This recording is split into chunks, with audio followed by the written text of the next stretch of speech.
15 August रोजीच्या ध्वजारोहणाचा मान हा तालुक्याचे आमदार म्हणून लोकप्रतिनिधीला असतो। मात्र गेल्या 2 वर्षापासून गरीब शेतकरी, व्यापारी आदींचे प्रतिनिधित्व करण्यात तालुक्याचे दोन्ही आजी माजी आमदार असमर्थ ठरल्याने त्यातील कोणीही येत्या 15 ऑगस्टला ध्वजारोहण करू नये या मागणीसाठी प्रहार जनशक्ती पक्षाचे शरद शिंदे यांनी उपोषण आंदोलन सुरू केले आहे। गेल्या 2 वर्षापासून कोरोनाच्या महाभयंकर काळामध्ये लोकांच्या नोकऱ्या गेल्या, अनेक जण बेरोजगार झाले, अनेकांच्या दुकानदाऱ्या बंद झाल्या, देशातील नागरिक देशोधडीला लागले। त्यात यंदाच्या वर्षी पावसाने दडी मारल्याने शेतकऱ्यांचे मोठ्या प्रमाणात हाल झाले असताना बँका, पतसंस्था, फायनान्स कंपनी ही कर्जवसुलीसाठी तगादा लावत आहे।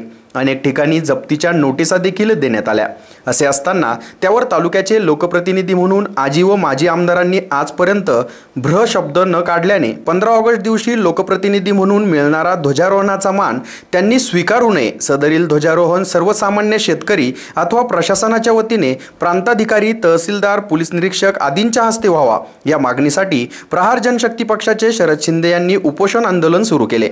त्यांच्या समवेत सुनील महाराज, दौलत धनगर, संदीप लोंढे, संजय कदम, अर्जुन घोरपडे, पंकज पेटारे, कानडी महाराज आदींसह कार्यकर्ते उपस्थित होते। एसएन न्यूज साठी अक्षय गायकवाड। अरे व्यापारी बँकेच्या कर्जाची जप्ती, अरे पतसंस्थांच्या कर्जाची जप्ती, अरे फायनान्सची वसुली, अरे बँकेची वसुली,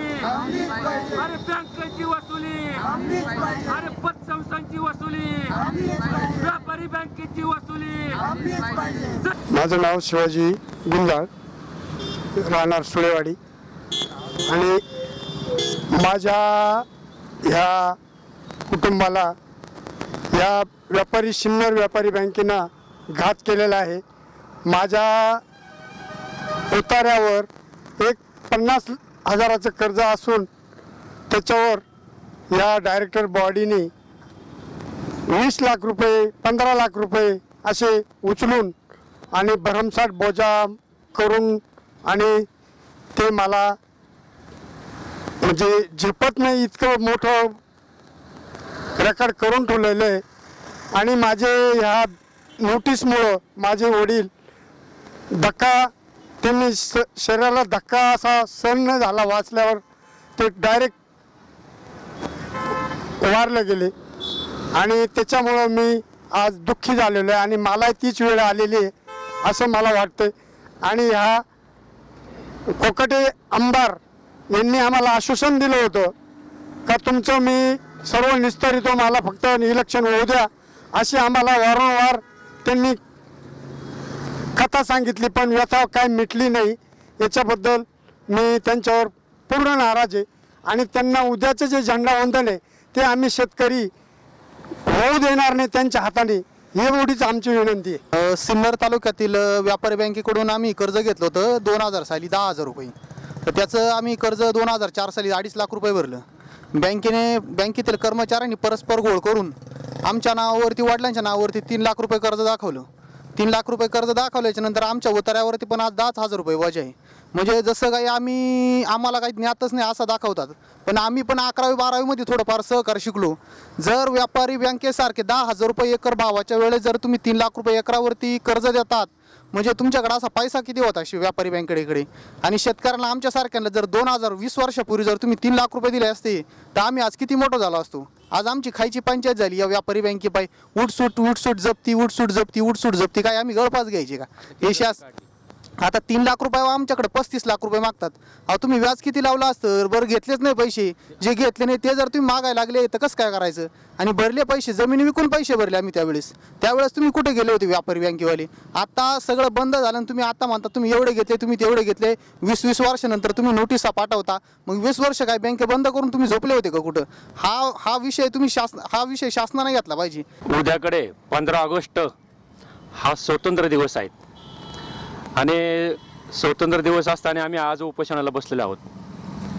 कारण आज भारताला जरी स्वातंत्र्य मिळालं तरी सुद्धा सिन्नर तालुक्यातील, नाशिक जिल्ह्यातील शेतकरी, व्यापारी, कामगार, गोरगरीब आज गुलामगिरीतच जगत आहेत।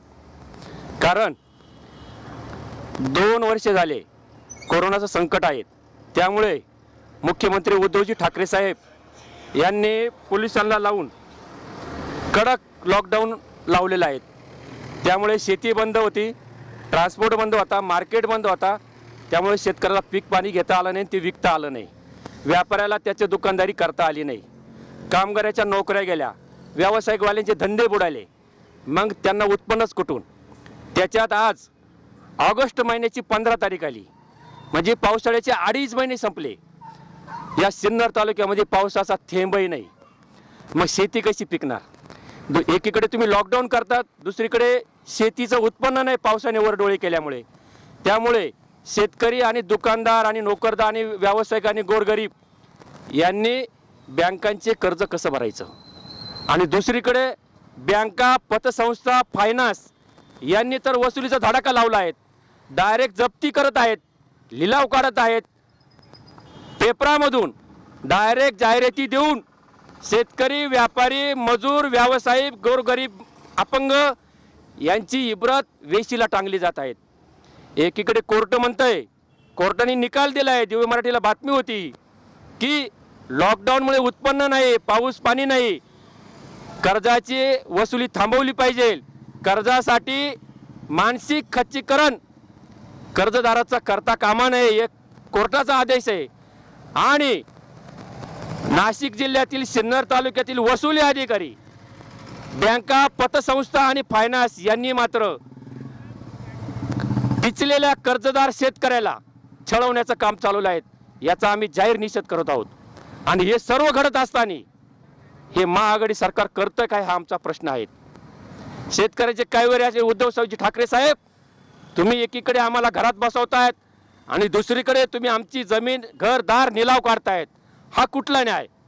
तुम्ही आमचं लोकप्रतिनिधित्व करताय, तुम्ही आमचं नेतृत्व करताय, तुम्हाला तालुक्याची मतं पाहिजे, तुम्हाला जनतेने निवडून देऊन आमदार केलं पाहिजे. मग तुम्ही जर आलटून पालटून आमदार होताय, तर सिन्नर तालुक्यामध्ये दुष्काळ पडलेले असताना, लॉकडाऊन असताना आमचे घरं दारं लिलावात निघत आहेत आणि तुम्ही मजा पाहतायत, तुम्ही शांत बसलेले आहात. याचा अर्थ तुमची मूक संमती आहेत, हा आम्हाला प्रश्न पडलेला आहे. मग आमचा सिन्नर तालुक्याच्या शेतकऱ्याचा, कर्जबाजारी लोकांचा तुम्हाला सवाल आहे, तुम्ही आमच्यासाठी आमदार झाले आहात का बँका, फायनान्स, पतसंस्था यांच्या वसुलीसाठी तुम्ही आमदार झाले आहात? म्हणून आमचं शासनाकडे आणि या दोन्ही आजी माजी आमदाराला त्यांच्याकडे मागणी आहेत की आमच्या सिन्नर तालुक्यातील शेतकरी, व्यापारी, मजूर, कामगार, गोरगरीब, व्यावसायिक यांना तुम्ही मुदत दिली पाहिजे. 1-2 वर्षाची मुदत दिली पाहिजे. आम्ही मल्ल्याने आम्हाला पैसे नाही बुडवायचे, पण तुम्ही आम्हाला मुदत दिली पाहिजे. आणि आमची जी घरादाराची जप्ती आहेत ती त्वरित थांबवली पाहिजे. अन्यथा उद्या होणारा पवित्र झेंडा वंदनासारखा पवित्र कार्यक्रम आहेत, या कार्यक्रमाचं झेंडा वंदन आदरणीय कोकाटे साहेब आमदार आहेत त्यांनी करू नये. आमचा शेतकऱ्यांचा त्यांना विनंतीपूर्वक विरोध आहेत. म्हणून आम्ही आमदारांनी झेंडा वंदन करू नये या गोष्टीला आमचा विरोध आहे. आम्ही तहसीलदार साहेबाला रीतसर निवेदन देणार आहोत आज उपोषण करून. उद्याचा झेंडा वंदन झालंच पाहिजे, ते एखाद्या गोरगरिबाच्या हातून झालं पाहिजे, एखाद्या शेतकऱ्याच्या हातून करावं, किंवा आदरणीय तहसीलदार साहेब, आदरणीय प्रांत मॅडम साहेब किंवा पोलीस निरीक्षक साहेब यांनी करावं. परंतु उद्याचं झेंडा वंदन आदरणीय कोकाटे साहेब यांनी करू नये, याला आमचा विरोध आहे. आणि शासनाकडे आमची मागणी आहे, आमच्या गळ्याला लागलेला फास जप्तीचा, आमचे घरदार लिलावात निघाले तर आमच्या सिन्नर तालुक्याचा शेतकरी, व्यापारी हा उद्ध्वस्त होत आहेत, रस्त्यावर येत आहेत, देशधडीला लागणार आहेत, त्याने राहायचं कुठं? म्हणून आमची जप्तीची वसुली थांबली पाहिजे, वीज वसुली थांबली पाहिजे, ही आमची मागणी आहे. अन्यथा 15 दिवसाने आम्ही मंत्रालयापुढे आंदोलन करणार आहोत आणि ते मात्र अगदी टोकाचं असणार आहोत.